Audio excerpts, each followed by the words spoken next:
The town of Ferguson, Missouri is on edge this weekend as a grand jury decides whether or not to lay charges against a police officer who shot and killed an unarmed black teenager in August. Newly released tapes and video are revealing more about the confrontation. And as Jennifer Johnson reports, the case is threatening to reignite simmering racial tensions in America. Ferguson, Missouri business owners boarding up their shops as the city remains on edge. Ferguson is awaiting a grand jury's decision on whether to charge Officer Darren Wilson in the death of teenager Michael Brown. The property owners came and told all the business owners either we board up or they're not going to, or our insurance companies are not going to cover us. The shooting of Brown sent the city into weeks of violent riots and chaos. People fear that will happen again if Wilson is not indicted. Violence will not be tolerated.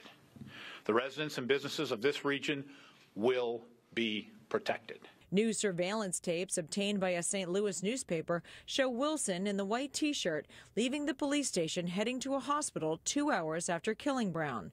It's not clear what his injuries were. And new audio tapes of that day show Ferguson police tracking a robbery suspect. It's going to be a black male in a white T-shirt.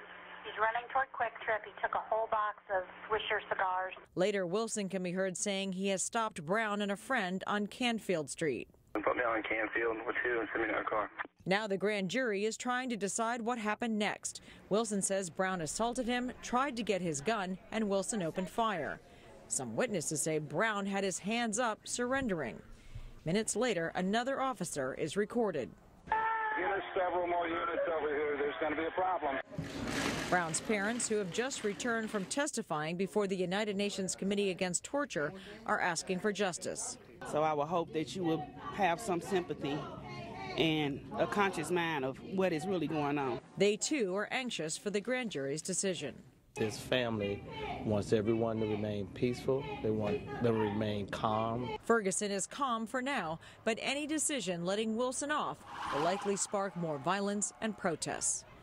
Jennifer Johnson, Global News, Washington.